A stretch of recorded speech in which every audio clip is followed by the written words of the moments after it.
build cities, or like, it really focuses on a management of some sort of city from micro scale to macro. I don't know, I think we got a mix of gameplay elements and obviously aesthetics that might fit the bill for anybody, as long as you are interested in the niche that is city building games, which is actually kind of exploding. As of recently, we had RTSs like They Are Billions, and then we have some really cool city builders such as like Frostpunk, and then even further like Civilization Simulators, RimWorld, and Factorio, and oh man, like it really is slow and steady, but ramping up. Obviously, we can tell city builders are on the rise, and city building elements and management games overall. So I think it's really cool. More people getting into this genre, which I myself have just sporadically kind of played around with, starting out with Earliest, ActRaiser, and most recently Banished. But anyways, basically, I'm still just kind of tiptoeing into this genre and looking forward to, well, trying out this genre once again with these upcoming city building games. Alright guys, starting out the list, we're gonna break the rules to make the rules. Now this game only has a portion of it focused on city building, and that's a game called Crowfall. Crowfall is technically an action MMORPG that focuses on player versus player combat. It's also got some PvEVP slapped in there. It's a really complex game that you can actually win and lose through these like sort of instanced or zoned campaigns. It's very strange, but the gimmick here of Crowfall is its eternal kingdoms. Well, I mean, actually it has a million gimmicks, but basically throughout all the little gimmicks and things that you do, it all comes back to the Eternal Kingdom. So you go out into these campaigns with these weird crafted bodies. I told you it's strange. And then you have your classes and you level up and et cetera, MMORPG stuff and things, okay? Kill other players, get sweet loot, bring it back to your Eternal Kingdom, and that's where the city building takes place. Now we're actually seeing this in the MMO genre throughout many of the games and in different genres. They're including city building and housing, but more and more focusing heavily on that. Now Crowfall actually is going to have a ranking system. There is actually going to be a somewhat of a focus on the Eternal Kingdom because it's literally like the core kind of anchoring gameplay. You're always going to come back to it. It's going to be the housing for your guild, and from there, I don't know where they're going to go with it, if it's going to be included in PvP in any kind of sieges or what have you, but there is going to be trading, and there is going to be an emphasis on creativity as well, because you are ranked differently depending on how you build, how big your Eternal Kingdom is and your guild working all toward that. So there is going to be some social management, kind of, but in terms of gamification, it's kind of hard to say it's a proper game, but there is definitely building with the cities, the Eternal Kingdoms, inside of Crowfall, and I think it's done in a more creative way that you're not going to see on the rest of this list or in other MMOs that also focus on city building. All right, next up on our list, we have Ancient Cities. Now, this is a crowdfunded game that's definitely getting me a little bit excited, obviously why it's on the list. But no, I mean, seriously, personally, my bias is whenever I play games like this, I like the micro intensivity. Like if I could just be one guy, helping to build a city, like in Crowfall, then sure. But this one focuses on a troop or a tribe, starting out kind of like Neanderthalic, and you go actually through the different, I guess, technology tiers eventually. Now, I don't know how grand it's going to be. I don't know if it's going to go full-blown civilization, but that's how it starts, is you start with just a handful of peoples, a little tribe, and you just do little wooden fences and huts and things, and from there you try to survive and live, and there's going to be a lot of hardships. Hopefully it's going to be a challenging game, which is something that I kind of enjoyed about Banished a little bit, but Banished kind of just stops, where this game seems like it's going to grow and grow and grow from very humble and small beginnings, and then blossom out into a full macro revolution. Literally, hopefully we get some awesome technology revolutions here. So yeah, that's why I'm excited about Ancient Cities. Let me know, guys, what you think in the comments below. All right, dudes, number 8 is Tropico 6. Now, this is a title that, when I first played it, which one of the original Tropicos, it kind of kicked my booty. Now, a lot of city management games are either like super freaking hard the whole way through, or they're just super hard until you kind of get it. I never got Tropico, but that doesn't mean I didn't enjoy my time just a little bit. Even though I'm kind of biased to not like games like this, it just kind of had like this charm to it, sort of. Okay, the gimmick here is that it's a city management game. Like, you're just really freaking focused on managing a city, but you're a dictator.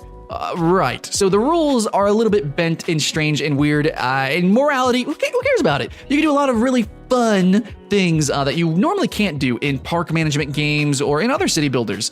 So yeah, while I think it does maybe like a little bit of creativity in the series overall, I don't know where they're going to blossom out with Tropico 6 here, but the hope is that it's going to be, just bigger and better, but still Tropico, and that's kind of how it's selling it. I believe, El Presidente is back, boys. Now, I don't know if you guys fell in love with this game or not. I don't know if it has a hardcore following or not, but what I do know is that if it just kind of remakes itself in a better image from, the original, then hey, I guess we're good to go. Moving through the list, we have, I think, what would be considered a staple in this genre, and that's going to be Anno. Specifically, now we have Anno 1800. Now, the previous two games were actually set in the future, and to me, that was distasteful. I didn't really care for that. I don't know why, but I really enjoy city builders that are either modern or actually like historic and then move through time periods. That's just my personal, thing, but that's why I'm actually excited about Anno 1800. Also, it was going to make the list regardless of whatever time it was set in because it's Anno. It just seems like a game that's just kind of been with us from the very beginning. Now, sadly, my experience specifically with Anno was actually some very awkward like browser game, and I don't know, whatever. Ubisoft is publishing this one again, and I want to believe that Ubisoft has our best interest at heart here, and Ubisoft seems to be doing kind of a 180 from what it was doing with a lot of games. And we've seen that with, obviously a lot of games, very heart-touching games such as Rainbow Six. At first it wasn't so great, and then they realized, well, the community wanted that to be good, so they made it good. It's a dream. Assassin's Creed, making it good again? Whatever.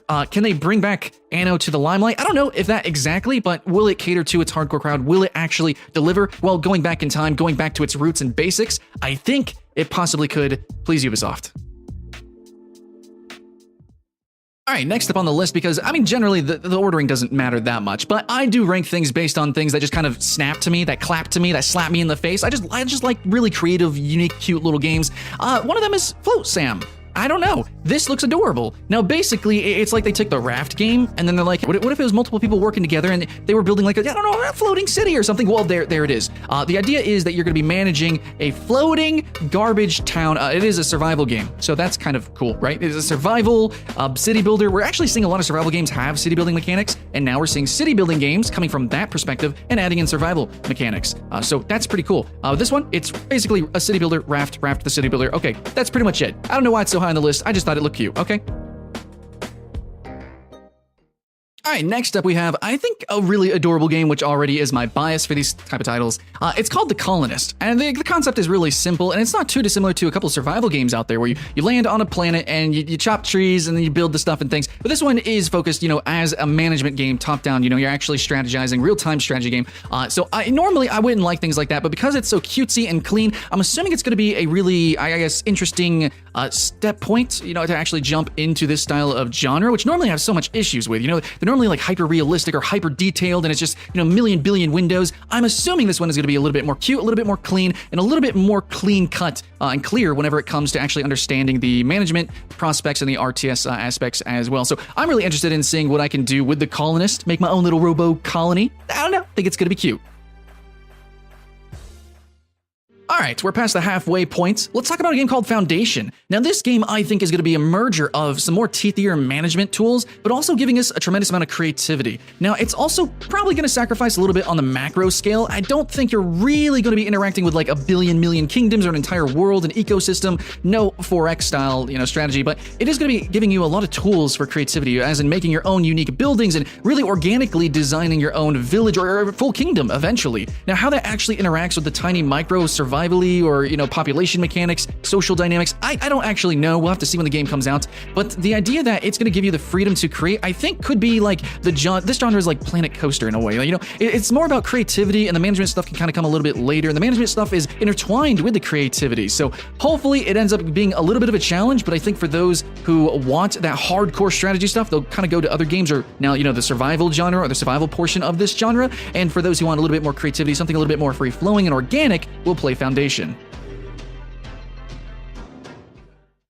Now, number 3 on our list is admittedly making the list because its trailer just seemed really freaking good and polished. Now, it didn't reveal too much about the gameplay, but what we do know of Industries of Titan is that it's going to focus on a sci-fi setting quite in the future, possibly, and you're going to be building a very industrial city. That's going to be the main gimmick here, is that it's going to be very core to sci-fi. It's going to be very spacey, very maybe cyberpunky. It's going to be very industrial, and hopefully there's going to be a tremendous amount of micromanagement. Hopefully this is going to be appealing to the extremely hardcore crowd when it comes to city building, but it also is going to kind of shake up a little bit of the genre with some of its combat. Apparently there's going to be a lot of micro intensivity with the strategy and the tactics when it comes to ship fighting, and apparently combat is going to be a main big feature. Now, I don't know to what extent, but it's definitely more so than what we've seen in other games. Even though we have such an encroaching with the survival genre, just a little bit with this genre, city building, even those games, this game seems like, okay, first and foremost, there's going to be ship battles. It's going to be like city to city,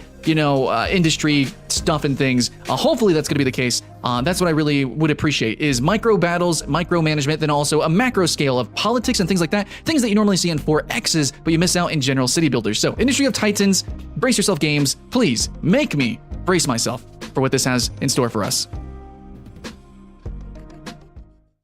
Okay, so the next game we have, number 2 here. I'm putting it number 2, and I don't know if you would consider this a city builder. I would, kind of. Anyways, it's Satisfactory. Now, this game is very interesting because you actually play first person, which is something that I've already mentioned I really like whenever you're, down on the ground and you build your city up from there. That's freaking sexy. But this game doesn't just even build a few buildings. It's not just a village, a kingdom even. It's more of like a world simulator. Now, we've seen this with RimWorld and, of course, Dwarf Fortress and the game that probably inspired Satisfactory, which is Factorio. Now, think of Factorio if it was made, like, with Crisis graphics and gameplay, just a little bit. That's kind of what you're doing here. So obviously this is like the survival genre branching into the city building genre, which we've seen some games and vice versa, but this game, I think more than others, really merges those two concepts, those two ideas, the look and feel, and that's why I think it's going to be probably way more inclusive than so many other games. Now, obviously, if you're clicking on this list, you're looking for a very particular type of game. I try to make my top 10s break the mold to make the mold, but this is a game that kind of does both, and hopefully that freaking excites everyone. And now our number 1 is going to be The Settlers. Now, my experience with The Settlers, also from Ubisoft, just like Anno 1800, every complaint, every issue that I had, and my experience with that game and franchise, yeah, it's the same with The Settlers. I get it. But this, just like Anno 1800, seemingly being a reboot, this one is straight up in the description of the YouTube trailer says, this is a brand reboot. The Settlers is going to combine a fresh take on the familiar gameplay, which the trailer more or less makes it seem very familiar. It doesn't seem like it's going to be too revolutionary in terms of city building mechanics, but it's also going to mix up some things. It's going to kind of switch, a little tiny twists and turns here, but it seems like it's going to really focus on like online experiences. Like there's actually going to be online versus multiplayer, and apparently there's going to be like cooperative campaign stuff inside missions. I don't know. I'm kind of interested in that stuff. Already I would put it at number 1 because it's a 25-year-old franchise. It's already sunken its teeth into the players of this genre, which is very niche itself. So I was going to put it very high up here. But, with all these other, features and the graphics, like, wow, this is really popping. I think this could actually attract a lot more people than just normal city builders and, people who would be interested in a Settlers reboot. And then they're actually apparently focusing on kind of like the storytelling almost a little bit. That's weird, that's strange. City builders aren't really known for that. So if the Settlers can reboot, have all the base fundamental mechanics, and then go above and beyond in terms of story and online functionality, this could be really big for the genre. Well, not so twisting and turning as other games on this list, which I really want to celebrate.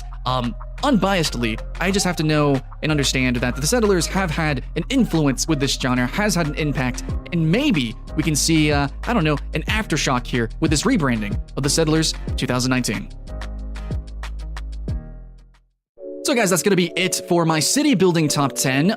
Just upcoming games that looked exciting. I haven't got to play any of these, and to be honest, I haven't really played too many city builders. But because of that, hopefully you can actually take my word for a little bit of weight, because based on how these games look, it's kind of appealing to an average casual player of the genre. Maybe these games will actually kind of blossom out and be something even more than what they normally would be. Just average niche little games that no one really talks about. Maybe it could actually be quite an adventure. And some of these literally look like an actual epic that you can actually play with friends, and I'm just really excited to share those experiences with you, because here we do play a lot of online games, and hopefully you follow along for that. But I'm going to be branching out to different genres, and if there's a top 10 you want to talk about, or some different games you want to shout out, let me know.